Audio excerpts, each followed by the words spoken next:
Hey guys, my name is Ryan and welcome back to Overwatch Central. It's time for another gameplay analysis video, and this time we are covering the Brazilian DJ Lucio. As per usual, we'll be talking about playstyle, personal tips and tricks, etc. And Mysca is here again to provide a bit of extra insight. It's also worth mentioning that we'll probably go over Lucio at a closer date regarding sort of a guide and such, but for now we just want to talk about him as a character, how much we've enjoyed him in the beta, and also is there any changes lined up for him in the future. But let's just get straight into it. So Mysca, Lucio's playstyle is slightly different from other supports due to his weapons. Most of the time you have to hang back as a support and be prepared to help individual teammates when necessary. But Lucio's completely different. What way should he be played?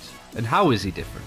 What you really need to think about at all times when playing Lucio is charging your ultimate. Like we have mentioned in earlier videos, we've seen Lucio be picked a lot in competitive play, mainly because of his ultimate. If you have a Lucio on your team, the enemy almost have to get a Lucio on their team as well. The Lucio ult turns out to be the deciding factor in many team fights, and it's extremely important that it is ready when going for a big push or similar. And remember, try to stick close to your team's Lucio so you're sure that the ult affects you all. Using the ping wheel to alert people that your ultimate is ready when playing Lucio is usually a good way of coordinating the push. Secondly, you need to keep your positioning in mind, but you have to keep that in mind for all heroes, right? Yes, but Lucius can be a bit tricky to grasp at times. His AoE buffs can affect your entire team, and that's what you want to be aiming for. His weapon is best on short to medium range, and his alternative fire with it can only be used on close range. So all this means that Lucio has to be somewhat close to the enemy whilst still sticking with his team. Push up with your team and get in the face of the enemy, use the knockback to get the enemy tank out of position, and make sure you aren't leaving anyone behind. We've seen quite a lot of Lucio in competitive play, not as much as a Mercy for example, but we see a lot of Lucio / Zenyatta swapped in and out. I guess it's about having that support that can heal whilst actually doing damage and picking people off. But more often than not, out of the two we see Lucio being picked. Is there any particular reasons why?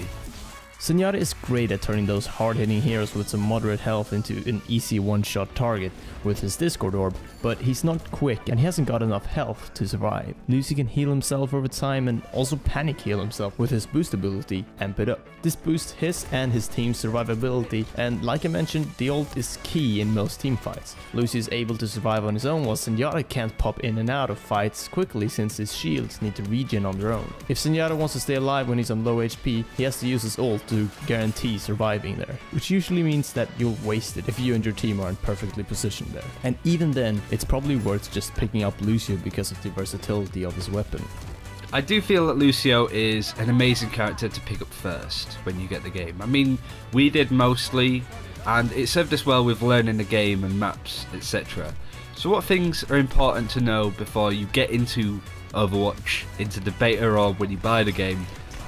What kind of things are worth knowing about Lucio and how to play him?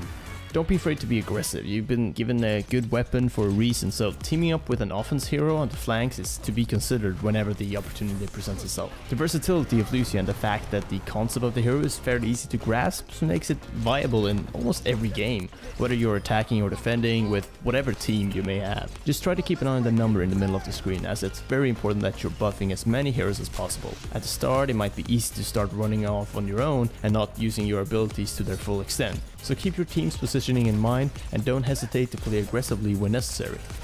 Oh yeah, for sure. Like, I love how versatile he is, and you know, after just playing a couple of games as Lucio, you really understand why he's in the competitive scene so much, because he's really powerful and he can be really game changing, and you know, he's one of our favourite heroes to play between us.